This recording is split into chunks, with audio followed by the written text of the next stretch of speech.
Retournez votre téléphone. Tu peux pas vérifier? Ouais, non, il est à l'envers. Suivez-moi, il faut que tu me fasses. L'autre côté?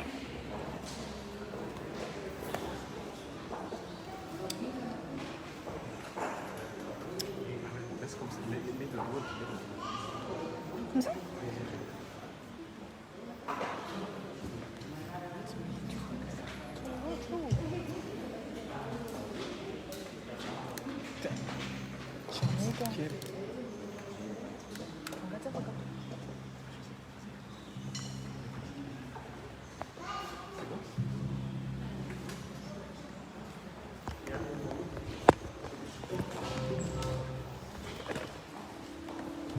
Vérifie un peu sur ton téléphone.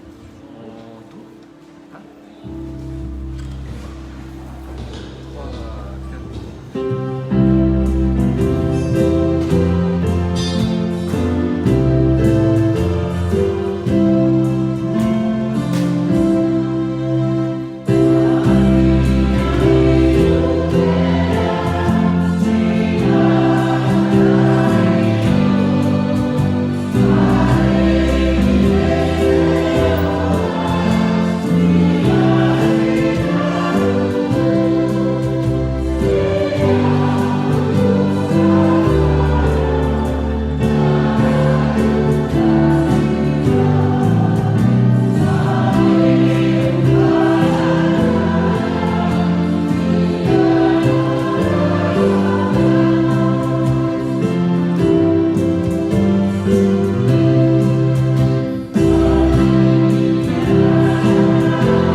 'Zay io mbola tsika eto la réunion napetraka ny garofo be any zany ry avanao ka dia miombona amin'izany fampianaran'izany zahay ho anatina ntsony hoe formation permanente mbola omeny atsika ihany manaraka mbola omeny atsika fandamina mahakasika an'izany fa dia narabanareo mivaty zay tonga mamangy anay amin'ny maharay aman-drenanareo araka izany dia ny fitahin'andriamanitra na ho aminareo mivady saotra ndrindra tompoko anomana ny fomampanatsika isika riavana hiatsika ny fanompoko vavahana ny salamo fahafito amby efapolo amin'ny zato ny andiny voalohany ka hatramin'ny andiny fahafito no embonantsika rehetra ho aminareo rehetra ny fahasoavana sy ny fiadanana avy amin'andriamanitra raintsika sy jesosy kristy tombontsika amen hitsangana anatina ny tompo ny fankarazana azy isika amin'ny anaran'ny tompo alleloia fa tsara ny mira ho an'andriamanitsika eny mamy sady mentsika ny fiderana manangana ny jerosalema jehova mamory ny israely voaroka izy mahasitona ny torotoro fo izy sy mameny feriny milaza ny saintokana izy samy tonony amin'ny anarany avy reny rehetra ireny lehibe ny tompontsika sady be tsy hitalany ny fahalalany manalitra ny mpandefitra jehova fa matetika ny raha tsy fanahitra amin'ny tany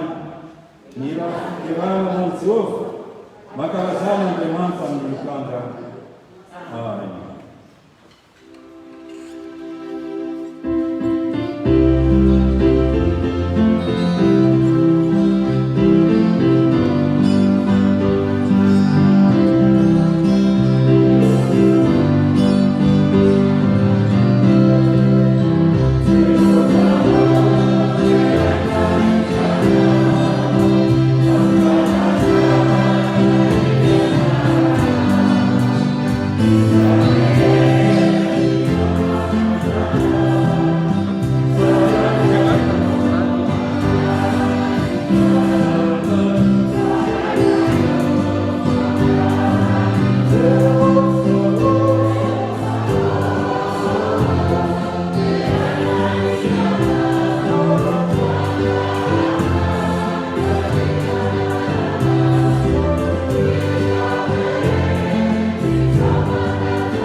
Andeha anatina ny tompo ankalaza azy isika famaritra itsika feno izy amin'ny alalan'izao fampivavahana izao.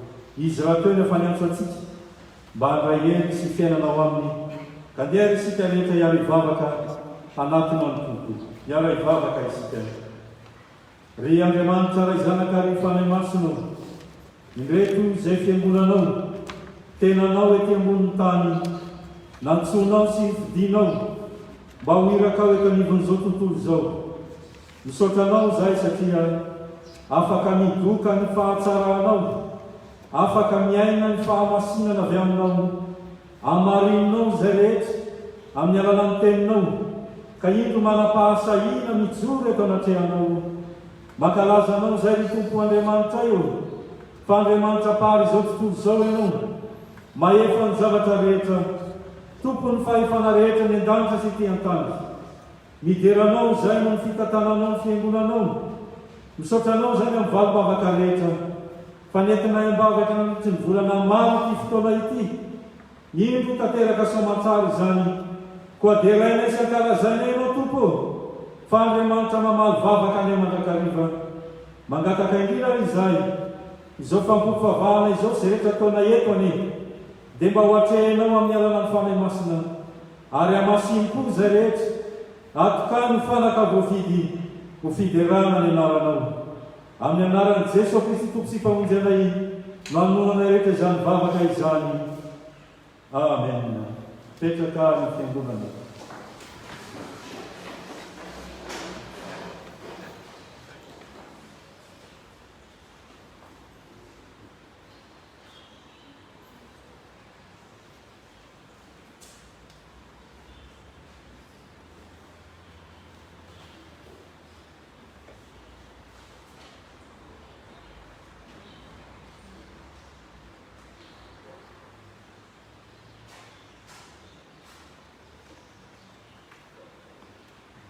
Iavana malalo ny tompo, aoka isika ny tsy tena natrehan'ny tompo, ka iaiky ny fahotantsika. Ao matsy ny soratra masina, tsy misy maro na dia ray akory azy. Efa nanitahaka ny omby isika rehetra, andeha isika anatina ny tompo, iaiky ny fahotantsika, hibebaka maro, ka hiala ny ratsy fanao, fa raha mahafoy fahotantsika isika, dia matoky somary izy, ka mamelatsika sy manavoantsika ao araka tsy fahamarina rehetra. Ao karisa mivavaka madina, hitondra ny fahotantsika anatrehan'ny tompontsika, hivavaka isika.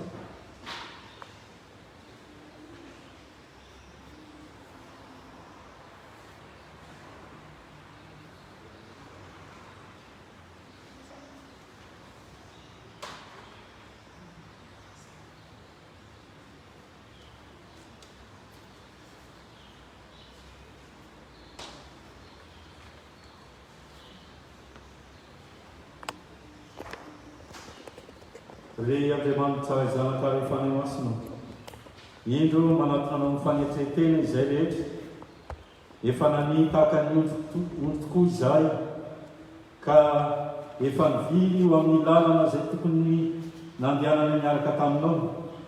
Raha ny fidianay ianao, mba ho anisan'ny mpiara-miasa aminao, dia indro toy ny verin-dalana izay ary miala tamin'izany mihitsy, tsy nahatanteraka ny fiazakazahana na ny ranao anay.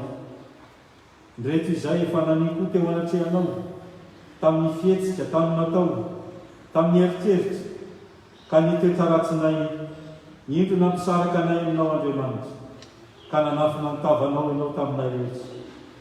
Ndreto ary izay tompo manatona anao fanetretany, miaiky eo anatrehanao, fa tsy mendrika ary tsy tanteraka, ary indro izay miombona manao hoe Iraina be fanoloam-po, nitalaonao zay, mamelany kelikay, diovy izay afampahotany, sasao izay mba ho fakely, ary avao zay ny fanahy mboanao, ny fitiavan'i Jesosy Kristy zanaka mpamonjy anay, ho angatahanay aminao. Amen.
Riavana marana amin'ny tompo mitsangana rakehitriny raisy ny teny famelan-keloka sy fihavanana men'Andriamanitra anao. Ao ny soratra masinareo isika tsy nanota isika dia mampandainga azy ary ny teniny tsy ao tanatitsika anaka. Izany zavatra izany misoratako aminareo mba tsy anotanareo. Ary raha misy manota dia manana solovava amiray isika dia Jesosy Kristy ilay marina. Ary izy no avy tonoho ny fahotantsika ary tsy noho ny atsika ihany fa noho ny an'izao tontolo izao koa vao averany elipareo noho ny anarany masina midy rahan'Andriamanitra. Fa toy izao no nitiavan'Andriamanitra izao tontolo izao. Nomeny ny zanan'ilay tokana mba tsy ho very rehetra mino azy fa hanana fiainana mandrakizay. Amen.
jusqu'ici. Nous te remercions pour ces quelques minutes que tu nous accordes à présent, afin d'écouter le message que tu veux nous adresser aujourd'hui. Nous te demandons ton Saint-Esprit, Seigneur, afin qu'il soit avec nous ici et que nous puissions recevoir le message que tu veux nous adresser. C'est au nom de Jésus-Christ que nous faisons cette prière. Amen.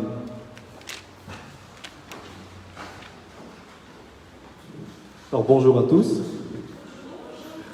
Cette semaine, la STK régionale nous a appelés à faire un témoignage sur notre liberté en tant que chrétiens. Plus précisément, il y avait deux questions. La première, de quoi avez-vous été libérés?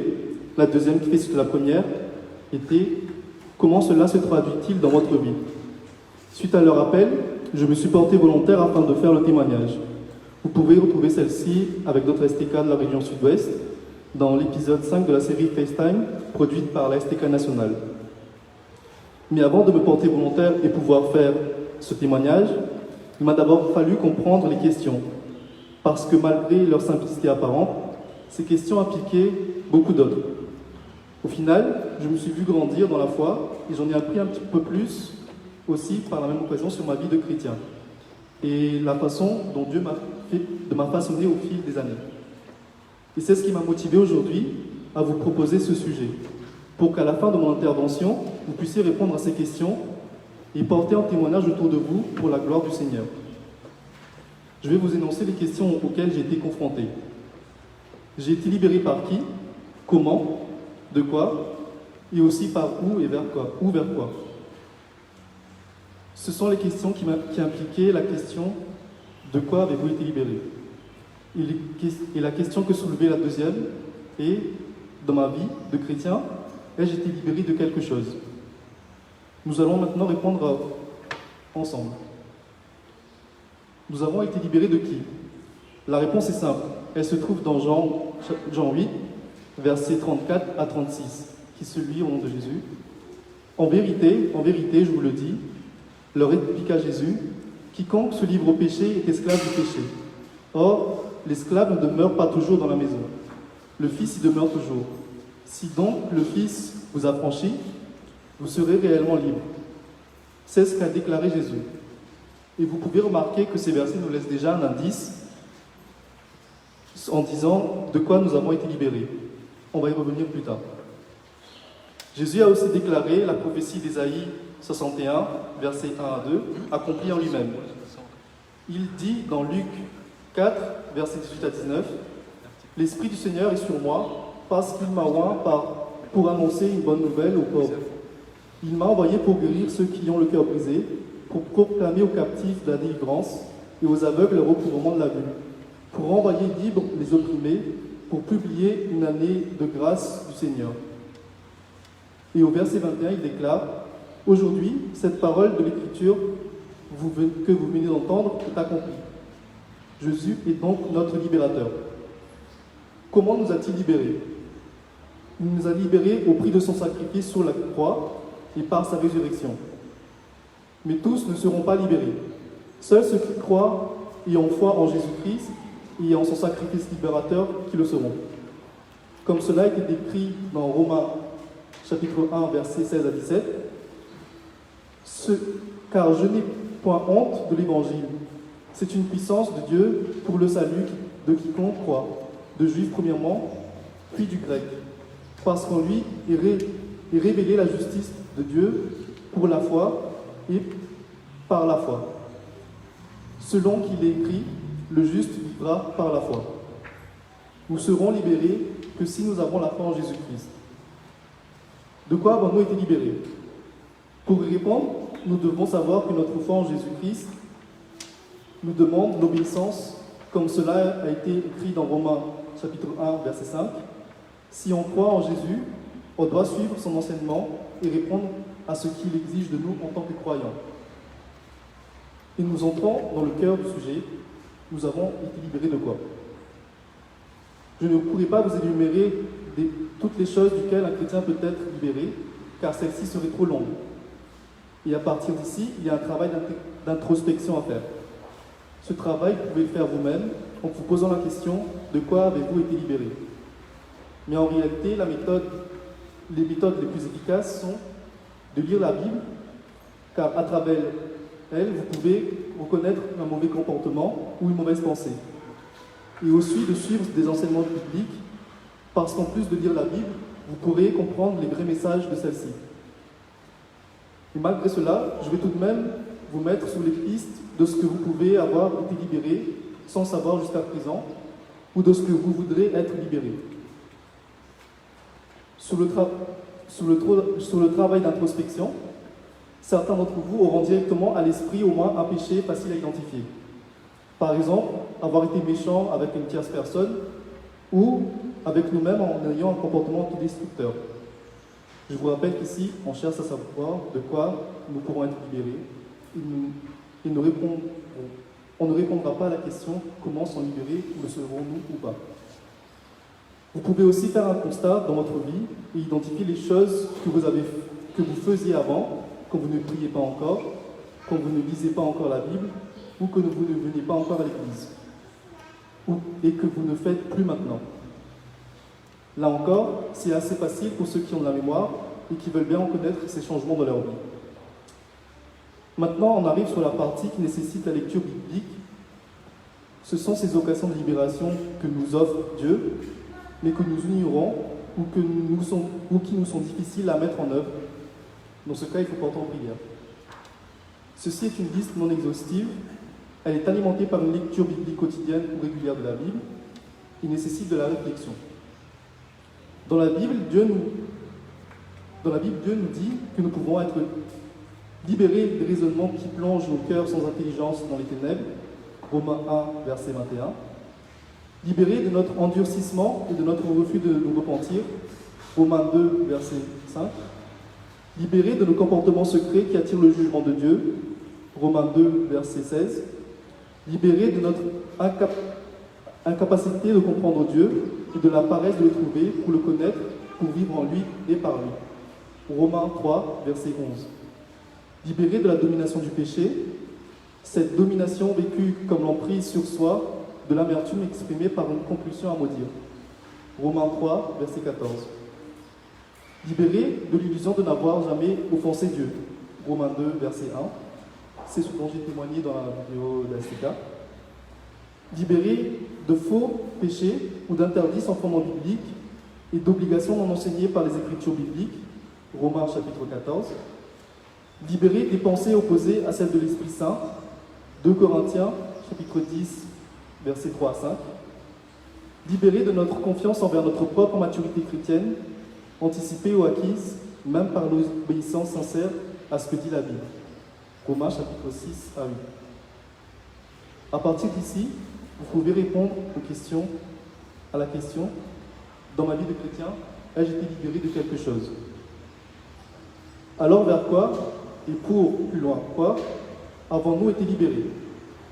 Simplement, nous avons été libérés de tout esprit d'esclavage, et esclaves de notre propre condition humaine. Romains 8, verset 12. Et de notre environnement, comme le chef religieux qui ont livré Jésus-Christ aux Romains pour le crucifier. Par notre foi en Christ, nous sommes libérés pour mener une nouvelle vie étant libres du péché, nous considérer comme morts par le péché et vivants pour Dieu en Jésus-Christ, Romains 6, verset 11. Libérés pour ne plus mettre au service du péché, pour ne plus nous mettre au service du péché comme instrument d'injustice, mais d'agir en instrument de justice. Romains 6, verset 13. Je vais finir mon intervention en faisant un témoignage répondant devant vous à ces deux questions. De quoi avez-vous été libéré? J'ai été libéré de la timidité. Comment cela se traduit-il dans votre vie? Avant, je n'aurais jamais imaginé pouvoir témoigner de ma foi devant une assemblée pleine, mais aujourd'hui, même une semaine après m'être écrit d'émotion devant vous lors de la fête des mères, je suis ici à nouveau devant vous, car Dieu m'a appelé à faire ce témoignage. Il m'a appris qu'être en mission pour lui et être témoin de sa foi en Jésus-Christ exige de dépasser les limites de notre condition humaine. À Dieu seul sur la gloire. Prions. Seigneur, nous te remercions pour ces quelques minutes de méditation. Nous te demandons pour cet esprit, Seigneur, afin que nous puissions trouver notre liberté en toi, afin que nous puissions aussi témoigner de cette libération devant nos amis, afin de pouvoir faire avancer ton royaume. Au nom de Jésus-Christ, nous faisons cette prière. Amen.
Ny lalàna rehetra izay andikimpanao anio dia tandremo ahainareo mba ho velona ianareo ka hiamaro ary hiditra sady andovan'ny tany izay niny Jehovah tamin'ny razanareo omena azy. Ary tsarovy ny lalàna rehetra izay tolany Jehovah Andriamanitra ao anao tany anefitra izao efapolo taona izao. Ampanetrinenanao sy izaha-toetranao ary alala izay ao am-ponao na hitandrina ny didiny ianao na tsy. Dia nampanetrinenanao izy ka namelanao honoana dia nanomeanao ny manam-poanina izay tsy fantatrao na ny razanao ampahafantariny anao fa tsy mofy ihany ny iveloman'ny olona fa izay rehetra lokany vavan'i Jehova no iveloman'ny olona. Ny fitafianao teny aminao tsy rovitra ary ny tongotrao tsy nivonto izao efa taona izao, koa aoka ho fantatrao amin'ny fonao fa tahaka ny fananaran'ny olona ny zanany no fananaran'ny Jehova Andriamanitra ao anao, ary tandremo ny didin'i Jehova Andriamanitra ao mba handehananao amin'ny lalany sy hatahoranao azy. Fa Jehova Andriamanitra ao efa ampiditra anao any amin'ny tany soa, dia tany misy renirano sy loharano ary ranolanina eny amin'ny loasa sy ny tendrombohitra, tany misy varitritrika sy vary ordely sy voaloloka sy aviavy ary amponga ben-danitra, tany misy hazo oliva sy tantely, tany izay hihinananao hanina amin'ny fanarana po sady tsy hanan-java-mahory akory eo ianao, tany misy visy vato ao aminy ary ao amin'ny tendrombohiny no iadinao varahina. Ary efa nihinana ianao ka voky ary misaotran'i Jehova Andriamanitra ao noho ny tany soa izay nomeny anao, dia mitandrema fandrao adininao Jehova Andriamanitra ao, ka tsy tandremanao ny didiny sy ny fitsikiny ary ny lalàna izay andidiko anao anio. Fandrao rehefa mihinana ianao ka voky ary nanao trano tsara ka mitoetra ao, ary miamaro ny ombonao sy ny ondra manosinao, ary mitombo koa ny volafotsinao sy ny volamenanao, ary mitombo ny fanananao rehetra, dia hiavonavona ny fonao ka hoadininao Jehova Andriamanitra ao, izay nitoranao nivoaka avy tany amin'ny tany Egipta tamin'ny trano nandevozana, izay nitoranao tany amin'ny efitra lehibe sady mahatahotra izay misy menaranavo sy maingoka, dia ny tany mangetana tsy misy rano, ary nampivoaka rano ho anao izy, ary nampivoaka rano anao avy tamin'ny vantolampy afo vato, izay nanome anao manahanina tany anefitra, dia zavatra tsy fantatry ny razanao mba hampanetrikena anao sy hizaha-toetranao ary hanosoanao any am-parany. Ny kapoaka ny fisaorana izay samantsika tsy firaisana amin'ny rano Kristy va izany? Ny mofo izay vakintsika tsy firaisana amin'ny tenan'ny Kristy va izany? Satria iray ihany ny mofo, dia tena iray ihany isika na dia maro azy, fa isika rehetra dia samy mandray amin'izany mofo iray izany avokoa. Amen.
Izao no mofo velona izay midina amin'ny tany an-danitra. Raha misy mihinana ity mofo ity dia ho velona mandrakizay izy. Ary ny mofo izay omeko dia ny nofoko fiainan'izao tontolo izao. Dia nifanditra ny Jiosy ka nanao hoe ataon'ilay eo ahoana ireo ny fanomeny nofo no hoantsika. Fa hoy Jesosy taminy, lazaiko aminareo marina dia marina tokoa. Raha tsy mihinana nofo ny zanak'olona sy misotro ny rano ianareo, dia tsy manana fiainana aminareo. Izay mihinana ny nofoko sy misotro ny rako no manana fiainana mandrakizay. Ary izao manangana azy amin'ny amin'ny farany. Fa ny nofoko ny tena fihinana, ary ny rako ny tena fisotro. Izay mihinana ny nofoko sy misotro ny rako dia mitoetra ho amiko. Ary izao kosa ho aminy. Ary tahaka ny raha ny ray velona, ary izao koa velona amin'ny ray. Dia tahaka izany koa izay mihinana ino velona amiko. Ity ny mofo izay midina avy tany an-danitra. Tsy tahaka ny razana izay mihinana nefa maty any, fa izay mihinana ity mofo ity dia ho velona mandrakizay.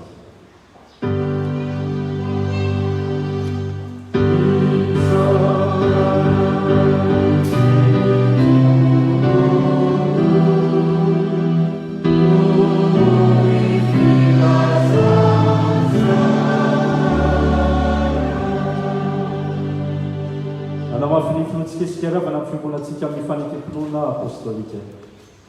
Mino an'Andriamanitra raiky fitompana ny lanitra sy ny tany, ary mino an'i Jesosy Kristy izany tokana tentsika, izay nikorokoroina tamin'ny fanahy masina, nateraky Maria Virginy, nijaly eo nataka ny totolaka, rona tamin'ny andro fijaliana, maty tanaleva, nidina tany amin'ny fiainantsika, nitsangana tamin'ny maty amin'ny andro fahatelo, niakatra ho any an-danitra. Mipetraka eo kavan'Andriamanitra raiky tokoa. Avy any ny tsara ny vela sy ny maty. Fiangonana masina manera izao tontolo izao. Fiangonana ny olona masina. Ny famelany kely. Fitsangana ny tena ny maty. Ary ny fiainana mandrakizay. Amen.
Tonga amin'ny fotoana handrenesana ny afatrao amin'ny alalan'ny teninao izay tokoa. Mangataka hatrany ny fanazavan'ny fanahy masina mba hamoa ny vavahady-tsaina rehetra ka handraisan'ny fonay amin'ny fanantenana sy amin'ny fifaliana amin'ny fankatoavana ny teninao. Dia nitenena tompo araka ny fombanao. Amin'ny anaran'i Jesosy Kristy tomponay. Amen.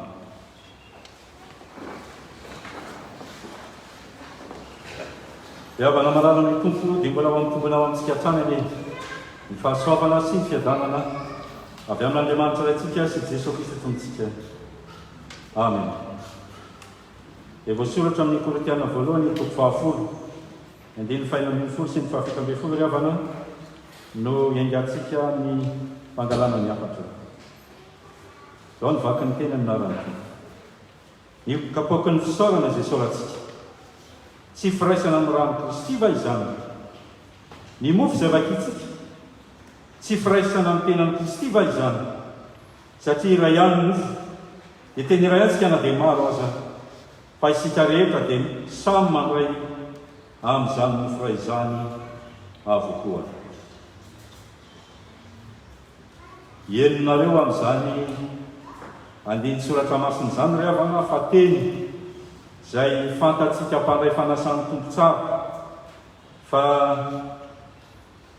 teny nanorenan'ny tompo ny fanasan'ny tompo izay Paoly apôstôly no indro milaza azy kanefa teny mifono hevi-dalina na hevitra sarotra ho an'izao tontolo izao no mandray azy ambara matetika hoe mystère kanefa dia isika dia mandray azy amin'ny finoana satria rehefa mandray an'izany ny olona tamin'izany fotoana izany indrindra ireo fivavahana manodidina toy ny fivavahana jiosy na ny fivavahana hafa ihany koa satria maro dia maro ny Andriamanitra ny vavahany olona tamin'izany fotoana izany izany dehibe koa ny atao hoe fivavahana nisy tao Korinty tamin'ny fotoanandro sarotra ho an'zareo ny mieritreritra manao hoe inona moa zany hoe tenana olombelona sy rahana olombelona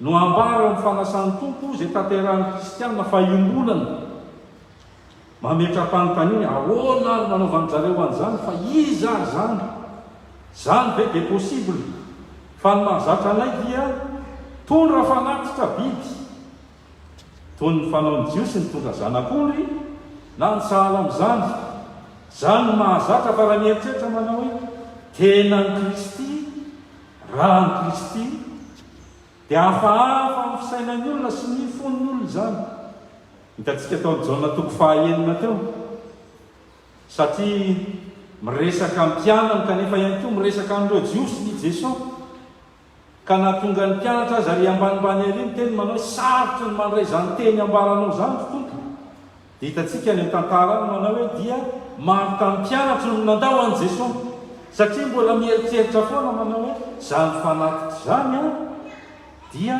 biby ihany zanak'ondry fa ahoana no itenenan'i Jesosy manao hoe izay mihinana ny mofo sy misotro ny raky no manana fiainana mandrakizay sarotra ny mandray izany teny izany kanefa ry havana isika kehitriny dia mandray azy amin'ny finoana ary ny fiangonana ny fandidy mandaka kehitriny dia mandray izany amin'ny finoana satria mahazo tsara ny teny isika kehitriny no ilay finoana miasa anatsika ary dia afaka miteny isika raha ampianantsika ny afatra ny manao hoe ny fiangonana no tenan'ny Kristy ety an-tany satria ampiombonina ary ampombon'ny Kristy amin'ilay tena sy ny randy rehefa mandray an'izany tsika dia lasa tenan'ny Kristy zany hoe lasa fiangonan'ny Kristy ety an-tany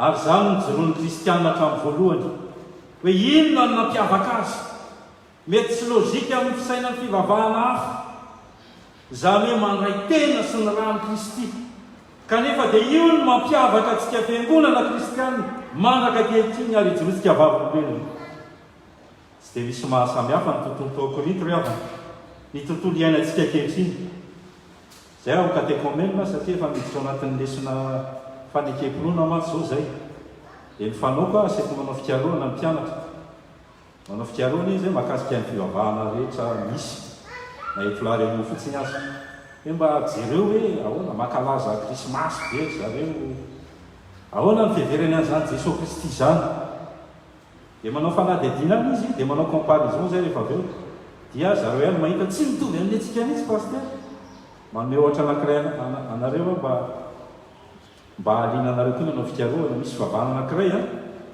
zay milaza fa Satana dia rahalahin'i Jesosy mpirahalahiny izy zany izany ny fampianaran'ny olona zany no ampianaran'ny olona dia eritreritry hoe ahoana tokoa moa zany ny fampianarana soratra masina mahakasika an'izany dia misy koa fivavahana sasany tsy dia zava-dehibe aminy zany makany am-piangonana zany fa zava-dehibe aminy rehefa misy an'ilay labozia kely etsy misisiny etsy dia mandretra labozia dia misy sarina olo-masina eo mety sariny Jesosy eo sariny Maria dia misy karazana sapy kely ireny eo tsy problema na tsy makany aminay tempoly azy ivavandare fa rehefa manao fanatitra eo anao dia efa ampy zay tsy obligatoire mihitsy makany am-piangonana jereo zany en'olo zany a zany hoe zany ny fivavahana trehantsika hoe mety amin'ny olona daholo fa ny tsika manahoana tanatsika ve zany mampiavaka atsika zany manao hoe ny fiangonana no tena ny kristiatia-tany ka zava-dehibe ny antson'Andriamanitra ho amin'ny fiangonana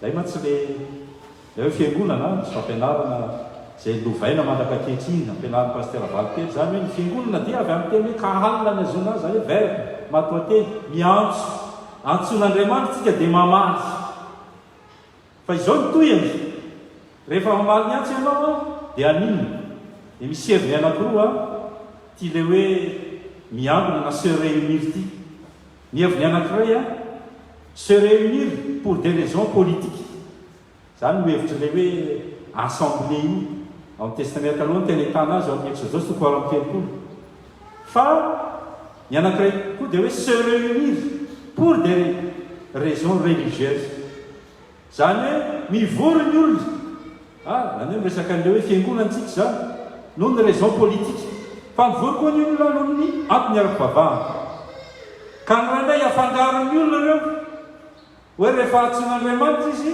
dia mise réunir pour raison politique fa tsy pour raison religieuse zany hoe lasa matanjaka kokoa lay zavatra any amin'izao tontolo zao rehefa tonga atao am-piangonana ny olona fa tsy le lafy ny ara-pivavahana sy lafy ny ara-panany nge zay indrindra satria raha miresaka amin'ilay heviny voalohantsika dia rehefa miresaka se réunir pour des raisons politique dia manifestation nambara amin'izany nambara amin'ny conseil d'état zao fa hoe afaka manao manifestation ray ony eto Frantsa ka izany anivelany eny amin'izao tontolo zao fa atao amin'ny fiangonana tsy izany fa ny aleta amin'ny fiangonana dia ny iaona amin'Andriamanitra hanome voninahitra an'Andriamanitra ny anivelany manifestation politique pour la gloire d'une personne ou d'un groupe fa atao am-piangonana manifestation de la gloire de Dieu ny hanomezam-boninahitra an'Andriamanitra raha mahavita n'ity fifidianana ity isika androany tsy voninahitra ny olona voafity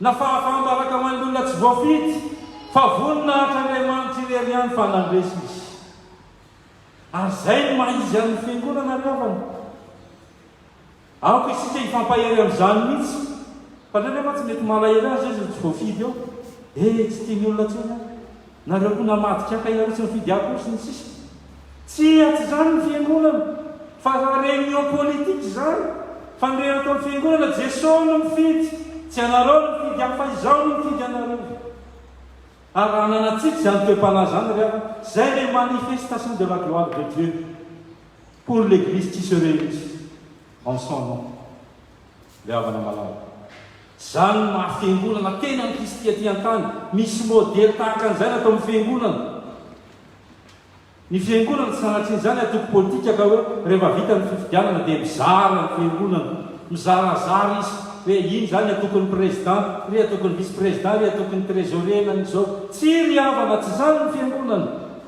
fa raha tsy zany dia fahatsoana zay nanjony zanak'Israely fa izay zany ny Exodus 40 mantsy hoe tanany tantara natsidikely any tamin'ny tontolo fa nisy fotoana Mosesy niakaraka ny tendrombohitra miditra lalindalina zany ny tantara dia i Mosesy io vezivezy tendrombohitra Sinay dia hitan'ireo lay antsoina hoe famille royale ny Mosesy satria misy amin'ireo le zanak'Israely avy any amin'ny tany Egypte reo tsy zanak'Israely daholo no tao fa nisy any famille royale ny Mosesy antsoina hoe Erevrave le fiantsoana azy amin'ny teny hébreu fa reo dia le fianakaviana zay miady mpitehan'ny Mosesy dia nangataka ny Mosesy aloha hiaraka aminao zay ka reo no nitondra le volamena iny amin'ny orona iny amin'ny sofina anareo zany famille royale la manan-karena sy ny sisa jereny Mosesy miakamidy dia ozy zareo manao hoe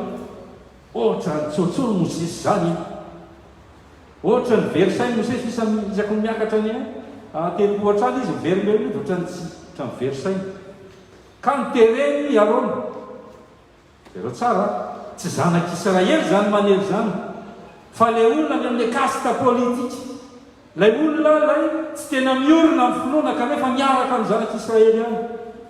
Dia reo nanosika manao hoe iny Mosesy iny tsy atenaina intsony fa andao isika hamorona Andriamanitra zay afaka ho médiateur na mpanalalana. Misolo Mosesy fa izy azy efa very saina. Jerena midina avy any ohatrany jembo Mosesy. Efa manina ary ty Mosesy ty tsy ao intsony ty mpitarika ty. Dia natonga an'izy ireo nitarika ny zanak'Israely dia natonga an'ireo hoe ombola kely volamena zay nijoro iny. Zany hoe tafiditra tao amin'ny fiangonana lay fomba fisainan'izao tontolo zao. Satria nahoana olona tsy niorona tao amin'ny finoana tsina. Olona tsy nitezaina tao amin'ny fiainam-bavaky ny zanak'Israely le nitarika dia nanaraka daholo koa izy rehetra. Havana manalo ny tompo. Zany mbola mahatonga antsika miteny hoe manaraka ankehitriny manao hoe tandremana tsara mba tsy izany hevitra izao tontolo izao zany no tafiditra amin'ny fiainan'ny fiangonana. Fa ny fiainan'ny fiangonana dia ny asa ny fanahy masina ao anatintsika rehetra izay mampiombona atsika. Kanefa rehefa tenitsika manao hoe ny fiangonana tena amin'ny Kristy, ny tenany dia sady manambara koa ny teniny satria ny tenin'ny Kristy ambara dia aseho amin'ny fomba hita maso amin'ny alalan'ny fanasan'ny tompo. Ka raha ny tenitsika hoe ny fiangonana zany dia ny tenin'ny Kristy no mamelona azy, ny fanasan'ny tompo ny sakramenta ny mamelona azy.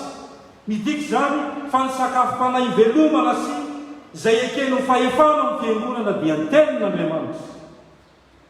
Ny tenin'Andriamanitra ny manasitrana ny ferin'ny fiangonana. Ny tenin'Andriamanitra ny manasitrana n'izay mahazo ny fiangonana.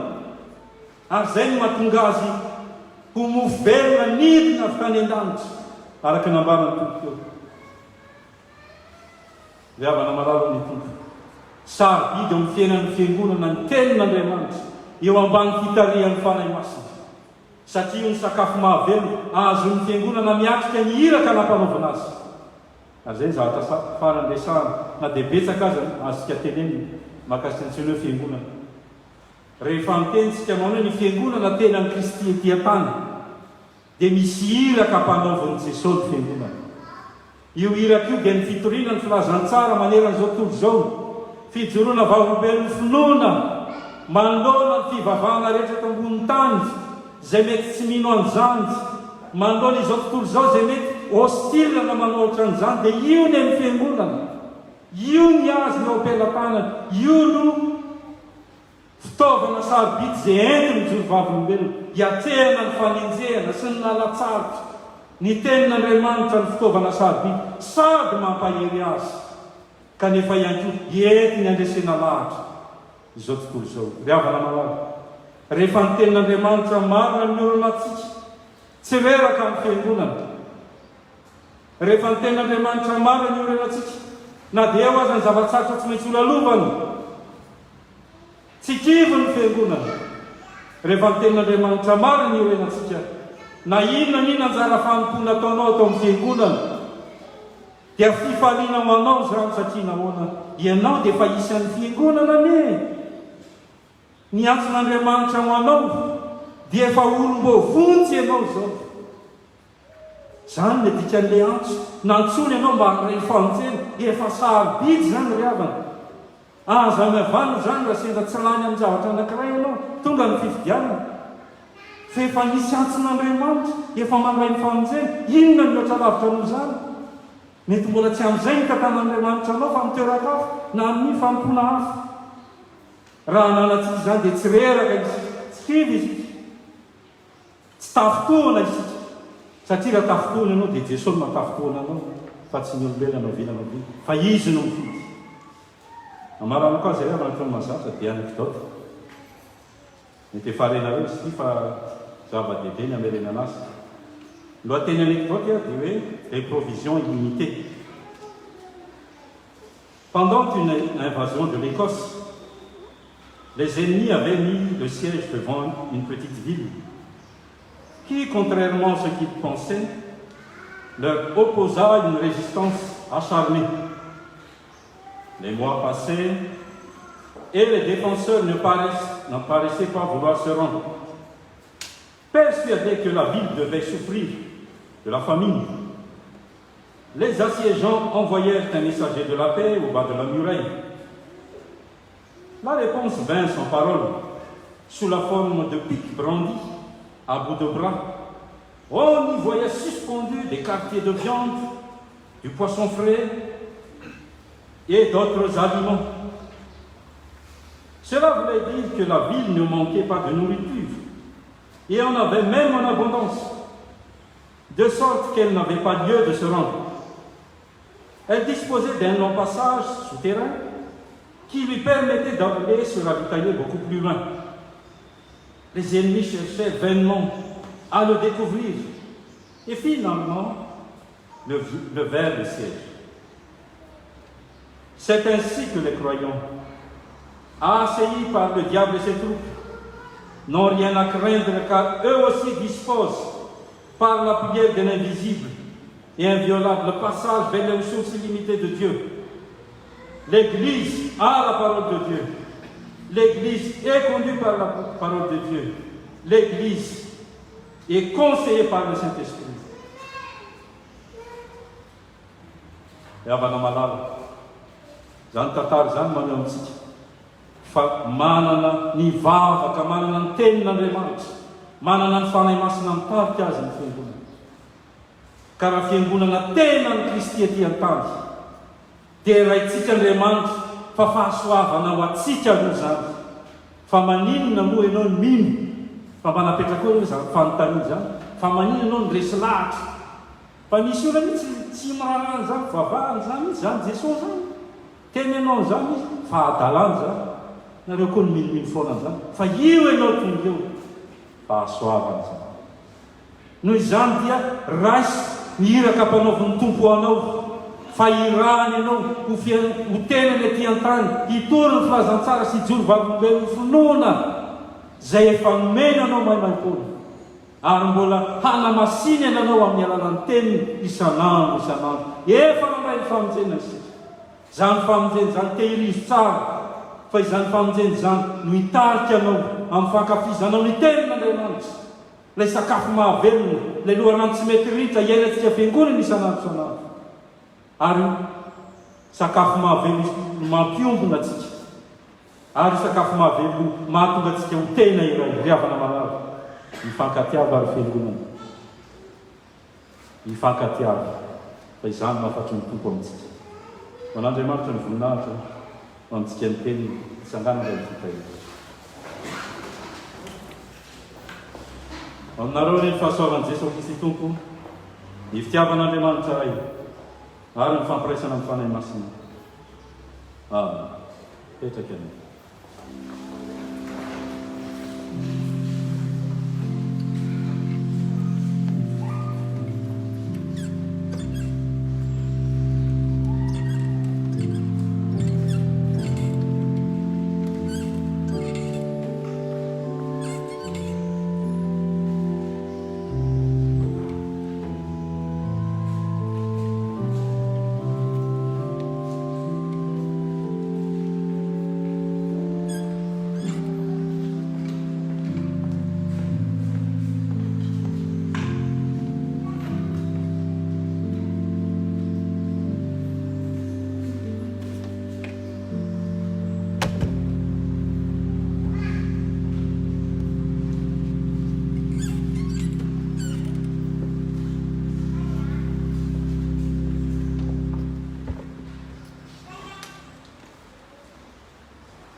Izany no lalana sy fahamarinana amin'ny fiainana, tsy misy mankana iray raha tsy amin'ny alala. Jaona 2:20 Izany teny soratra masina izany no entina hiaravana antsika rehetra amin'izao alahady maraina izao. Dia miarahaba ny pastera Ravaltera Mivady tonga mamandy, dia Andriamanitra ny momba nareo mandrakariva. Raha misy vahiny sendra mandalo, dia angatana izy ireo mitsangana ho arabain'ny fiangonana.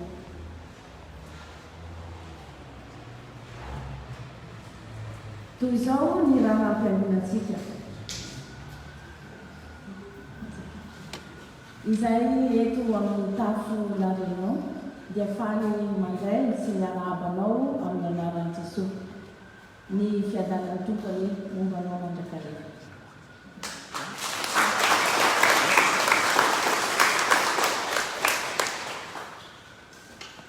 Toy izao ny raharam-piangonantsika. Alahady faharoa amin'ny volana Jonanio, anankiray ihany ny rakitra. Anio no manatanterahantsika ny fifidianana ny filoha sy ny filoha-panambiny tafo FPMA La Réunion. Atao anio koa ny fifidianana ny bureau ny fiangonana, ny fifidianana ny bureau ny sampana sekoly alahady, sampana tanora kristiana, sampana vehivavy kristiana. Amin'ny zoma 20 Jona no anatanterana ny fifidianana ny bureau ny sampana lehilahy kristiana izay atao eto amin'ny fiangonana Saint-Yves-de-Paul manomboka amin'ny 1 sasany arivo. Ny asabotsy 20 Jona kosa ny fifidianana ny bureau ny sampana antoko-pihira eto amin'ny fiangonana Saint-Yves-de-Paul amin'ny 3 arivo. Ny toerana ivavahana. Ny alahady 20 Jona dia atao ho any Saint-Denis ny fanompoam-pivavahana manomboka amin'ny 6 sasany. Amin'io alahady koa no ankalazantsika ny fetiny iray. Alahady 20 Jona dia any Saint-Denis ny fanompoam-pivavahana manomboka amin'ny 6 sasany. Ny tebola rakitra 446,55 centimes à Didi 140 €, izay ny totaly 586 centimes, 586 € 55 centimes. Rapi-pisaorana. Isaotran Jehovah lalandava eo ambavako mandrakariva ny fiderana azy. Salamo faefatra ny telopolo andininy voalohany. Rapi-pisaorana no ny fahasoavana sy ny fitiavan'Andriamanitra ahy sy ny ankonako no ny valobavaka no neny.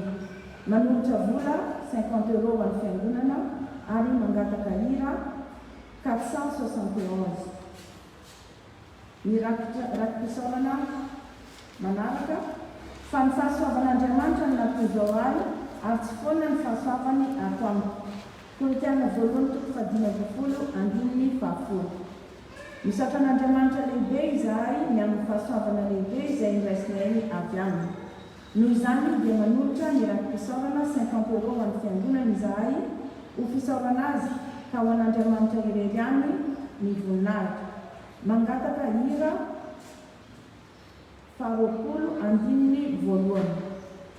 Dia toy izany ny raharantsika androany, misaotra anareo naharitra miainy ho an'Andriamanitra irery ihany ny voninahitra. Dia misaotra ny tofandraiky isika raha ambara samihafa izany a. Toy ny fanaontsika dia angainy namantsika isika ny soyez les bienvenus no ataontsika hira amin'ny namantsika izay seza mandalo amin'ny vahiny.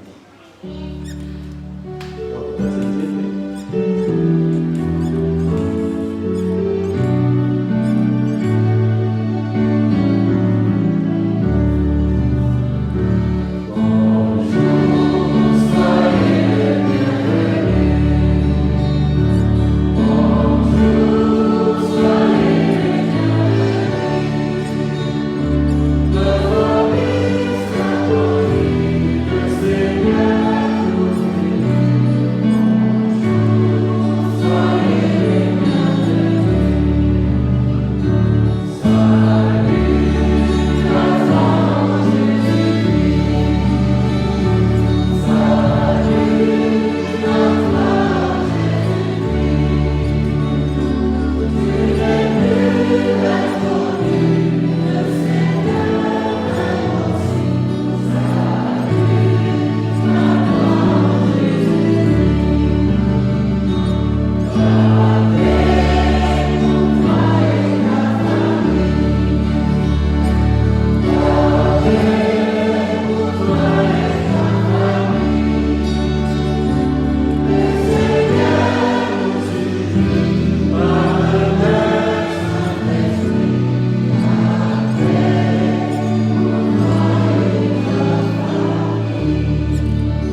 fanaovana eny ariavana misaotra ny tompo isika tafahona indray amin'ity alahady maraina ity. Misy zavatra vitsivitsy eto riavana zay ampatsiahivina amintsika mahakasika ny fifidianana androany. Ka ny ampatsiahivina androany na dia vitanareo ny misita ny FPMA any aza ny règlement intérieur atsika mahakasika ny andraikitry ny filoha sy ny filoha-panampy dia ino averina amintsika n'izy androany. Ka izao misy fifamelony satria mety misy ny latsaka kanefa mifameny ihany amin'izay ambaran'ny fobe ny atsika. Zany hoe atsika masy amin'ny teny malagasy reto ampelantanantsika eto dia misy amin'ny teny frantsay zany ny fobe dia vakiako fotsiny le izy zay voasoratra. Ny filoha ny andraiky misy olo tena ny tafo amin'ny fanjakana sy manam-pahefana isa-tokony eo amin'ny fiarahamonina. Izy ny tompony andraikitra voalohany miaraka amin'ny mpitandrina misy olo tena ny tafo amin'ny fobe FPMA. Manao sy ny fifanarahana ny soratra rehetra, mpikambana avy hatrany amin'ny komitin'ny faharitany.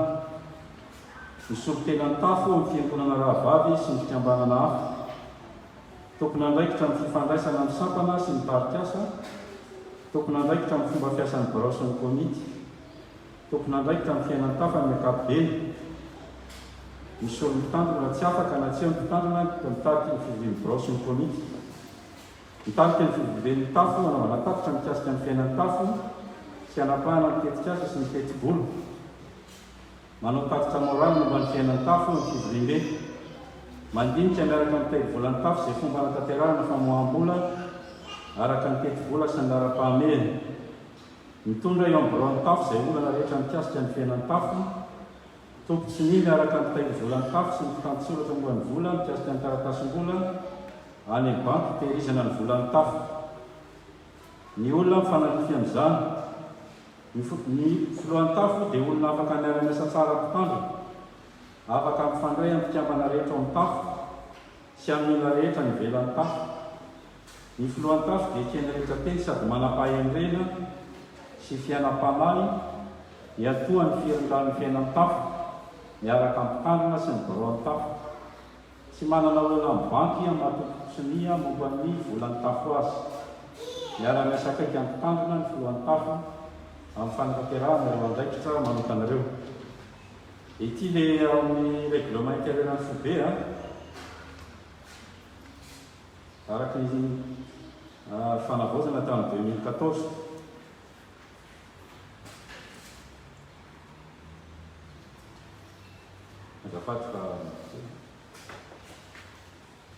Le président de la paroisse. Le président représente légalement la paroisse dans tous les actes de la vie civile. Au nom du comité paroissial, il est chargé de remplir toutes les formalités prescrites par la législation en vigueur, déclaration de la préfecture, ouverture d'un compte bancaire ou postal. Le président convoque la réunion du bureau paroissial pour préparer la réunion du comité paroissial. Le président dirige les travaux du comité paroissial. Le président assure le bon fonctionnement de la paroisse avec les membres du comité. Le président dirige la session de l'assemblée paroissiale. Le président doit être informé de tout ce qui se passe au sein de la paroisse. Le président peut déléguer une partie de ses pouvoirs à un membre du comité paroissial. La délégation est nominative et le délégué doit respecter la circonstance pour laquelle la délégation a été notifiée et agir dans les limites des pouvoirs délégués par le président. Le président et le trésorier sont les seuls habilités à apposer leur signature pour tout titre de paiement chèque de la paroisse. Reo zany izy riavana mety mifameno mety mifanitsy ihany koa satria ny fanitsina tamin'ny 2014 moa zany ny tena mitondra azy. Mbola hitantsika manaraka zany amin'ny fomba fandaniantsika satria anisan'ny asa lehibe miandry antsika ny fanavaozana fitsipika sy fandaminan'ny fitsipika antsika io. Ka reo ny andraikitra izay ambaran'ny fitsipika ankehitriny riavana antsika zay mety tsy mahatsiaro. Ny filoha-panampy atao amin'ny fitsipika antsika misy spécificité amin'izy satria amin'ny fobe tsy misy itsika misy an'izay mitsika anaty ny filompanampy ny andraiky manampy sy misolo ny filoha raha misy tsy fahafahany amin'ny fotoana voafety miara-miasa akaiky amin'ny tandrona sy ny filoha tompona andraikitra voalohany amin'ny fifandraisana anatin'ny tafo izy no tefasin'ny fiangonana sy ny volera grande tafo ny olona mifanandrify amin'izany ny olona ilaina amin'izany dia mitovy amin'ny ankapobeny amin'izay ilaina amin'ny filoha zay nambara teo amin'ny izay zany ry havana ampitainantsika anjarantsika miasan'ny fanahy masina eo ampanataterahana ny fifidianana rehefa aveo avy hatrany tsika ry havana dia roso amfandaram-potoana manaraka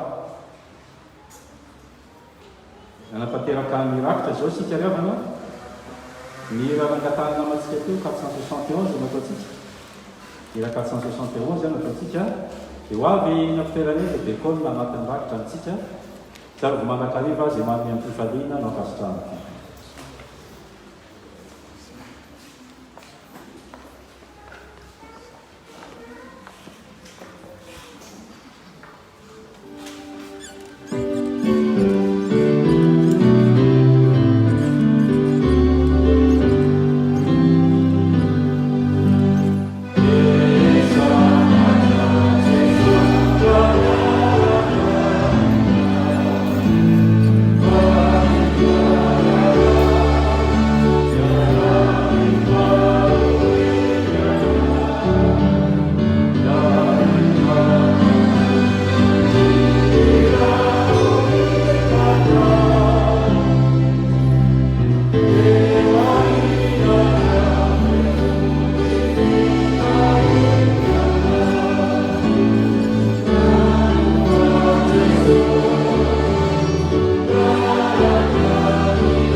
Ravana marano ny tompo andeha anatina tompo isika hitondra izay mba etaitatsika anatrehana anatin'ny vavaka fisaolana sy fangatahana mifona ao tsika okavanany ray Jesosy Kristy amin'ny vavaka ao antsika miaino anao izay zanany miaino anao izay akaiky azy izy koa dia anataka ny famondrapon'Andriamanitra isika mba hiaino ny vavaka ataontsika izy andeha ary samy vavaka mangina anono izany nakely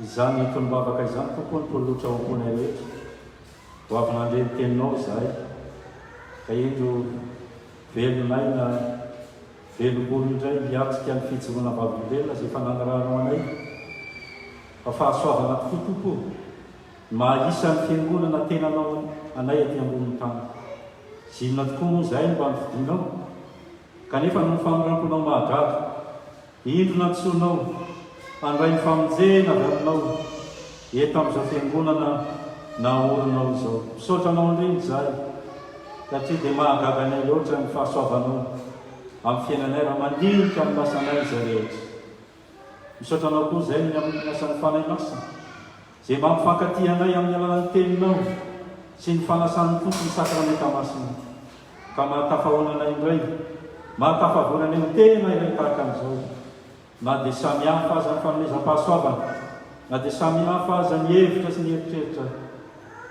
noho ny fahasoavanao kosa dia tafampona mandrakarivo zahay tompo neteza mba hiasa ny fanay masina amin'ny alalan'ny fanay masina mandrakariva ho anay rehetra indrindra anatanteraka izao fifidianan'izao zahay ka io zay mieritreritra hirotsaka ao amin'izany fidiana izany ka io koa zay mety atolotra ka io koa zahay zay mifidy mahatoky zay tompo fa miasa mahery ianao ary raha ianao miasa tsy misy mahasakana ny fomba hitondranao amin'ny fiangonanao dia mba handresy miaraka aminao zahay ka ho fifalianao mandray raha mivoaka eto fa vita somatsara zany ary nandresy ianao Jesosy Kristy ny voninahitra dia ho anao rery any mivavaka zahay ho an'ny tokantranona tsirairay aby zay tonga teto mivavaka zahay ho an'ireo tsy salama rehetra maneran-tany indrindra zay tratry ny Covid-19 ankehitriny matoky zay tompo fa Andriamanitra fanasitrana ianao mba jereo koa reo mbola eo an-dara-pahasitanana ianao koa nangatanay mba hiary mpitsabo sy fikarakara azy mba hatanteraka izany dia matoky koa zay tompo fa ianao niaro zay ao anatin'ny fahasalamana mba tsy ho tratran'izany mitsony mametraka ao ampelantananao ny fiainan'ny fiangonana FPMA manontolo zay manerana ny Frantsa manerana izao tontolo izao ka io tompo ny Rofobe ka io ny komity maharitra ny departemanta sy ny vomera isany ambaratongana ny faritany misy eny ny sakafo ny mpitandrina rehetra eo amin'ny asa fampona reo fiaraha-mivavaka rehetra ito dia kinina eo ampelantananao mbo vavolombelona ka ho tenanao Kristy ety an-tany tokoa dia mametraka ao ampelantananao zay reo namanay zay naty ary fahasoavana ka naneo raha-pisaorana teo anatrehanao dia rainay anao satria manavavaka azy ianao misaotranao ny amin'ny fahasoavanao natobako teo amin'ny fiainany ianao nangatanay mba hiay azy manokana amin'ny ho avy dia misaotranao zay ny amin'ny mpanomponao zay mivahiny tonga hita aminay ny angatanay tompo tsika sendasena na tonga avanyeto fa ka io manokana izy amin'ny fiainany ny fiainan'ny fianakaviana mivavaka ihany koa zay mampastera Valtera Jean Vaty sy ny zanaka aman-jafiny ianao nangatanay mba amin'ny fahasalamana hery sy tanjaka amin'ny mahazany ray aman-dreny nombonana teo anivony FPMA zany ianao tompo nangatanay mba hitahiry azy ambany fahasoavanao indrindra amin'ny andraikitra zay nomenao azy indray ankehitriny dia mametraka ao ampelantananao ny fiainanay rehetra izay mivavaka dia akambanay nampianaran'i Jesosy anay manao hoe rainay zay ny-andanitra mamasinany ny anaranao mitonga ny ny fanjakana atao any ny sikatonao ety an-tany tahaka ny an-danitra miaona izy efanina sy azaonay mamelany sy ekay tahaka ny mamelany izy meloka taminao aza mitondra anay amin'ny fatapana manafana ny ratsy anao ny fanjakana sy ny hery ary ny voninahitra mandrakizay tonga amin'ny famaranana ny fotoana sika riavana ny raha faharoapolo nangatana matsika teo nataontsika ny andiny voalohany ny andiny faharoa ny andiny fahatelo eo atolotra ny afatra sy misoja ny raha faharoapolo andiny voalohany sy faharoa sy fahatelo iara hitsangany sika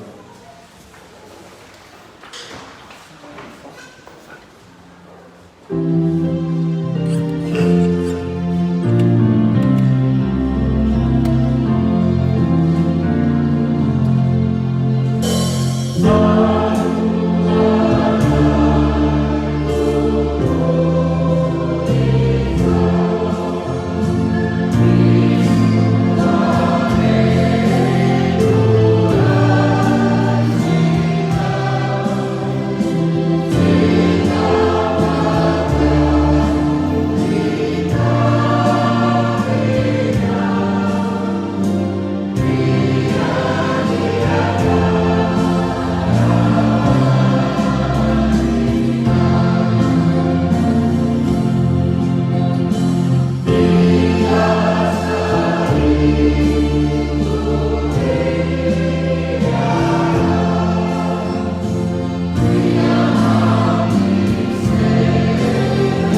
mivavaka azy amintsara misara amin'ny zavatra rehetra fa izany sitrapon'Andriamanitra Kristy Jesosy anareo aza mamono ny fanahy aza manatsinitsina ny faminaniana fantaro ny zavatra rehetra hazono mafy izay tsara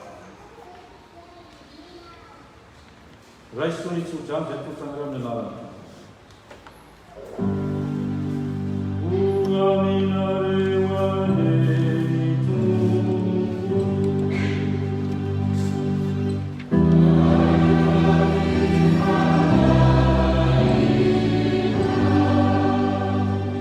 itai anareo aneny tompo ka iaro anareo afamirapiratra ny tavany anareo aneny tompo ka iatra anareo anaratra ny tavany anareo aneny tompo ka hanome anareo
fiadanana Amen. Mandana ny fiadanana ka mampitombo tompo. Petraka isika rehetra.